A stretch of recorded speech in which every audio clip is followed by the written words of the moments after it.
The STIHL KMA 135R power head. Hey guys, Josh with Carl's Mower and Saw, and what do you need to know about this machine to have it for a long time to get the most out of it? And honestly, there's not a ton.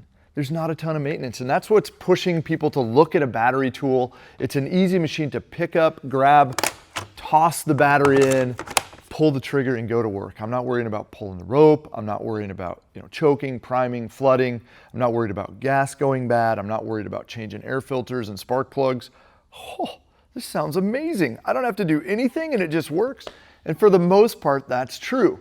Now there are some limitations to battery. They're not always going to be lighter. Your runtime is going to be limited. You're going to have a higher initial cost of investment, right? Because this tank of gas right here, this thing is 300 bucks. It ain't cheap. So it's going to cost a little bit to get into a battery powered machine, but if you do, you will probably be happy with it. You'll enjoy what it's able to do, especially if you end up with 2 or 3 batteries. You'll enjoy the comfort, the quietness, the ease of use, the ease of maintenance. You'll lack a little bit of power compared to gas, but it works. What do you need to do to take care of it now that you've gotten it? Not a lot. Like I said, you're not worrying about all those maintenance items. I will point out a couple things. We want to make sure this screen on the bottom stays clean of debris. And if it does get damaged ever, you throw it in the back of your vehicle and you puncture it and there's a hole. What that screen is doing is it's filtering the cooling air that's blowing over this motor. This electric motor needs to be kept cool. There's a fan, and if you don't allow that fan to keep the motor cool, you will end up with issues. So keep that screen clear. And then besides that, occasionally greasing the drive shaft is what's going to have to happen. So this T27 scrinch is going to loosen the coupler like so. Loosen that a few turns and my coupler will pull off. And then I need to take out the plastic retainer bushing. I can use the tip of this and push in the tab.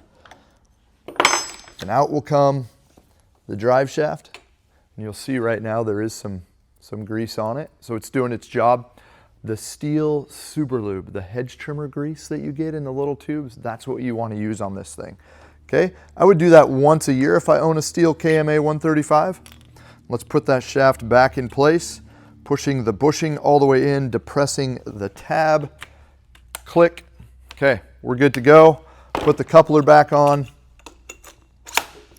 tighten it up, and that's about it on the maintenance. Not a whole lot more. Take good care of your battery. Don't let it freeze. Don't let it sit on the charger. And I would really not suggest that you ever allow this to just sit in the machine long term. Have you ever taken the batteries out of your remote, that's maybe been dead for a while, and you pull them out and they're all crusty and nasty? We're not seeing a ton of this happening on lithium ion batteries, but electrolysis can happen, right? So not only from a safety point, let's also talk about pulling this battery out and just keeping it on the shelf when it's not in use. Other than that, check it out, the STIHL KMA 135 Kombi battery power head at Carl's Mower and Saw, ready to power all of your STIHL Kombi needs.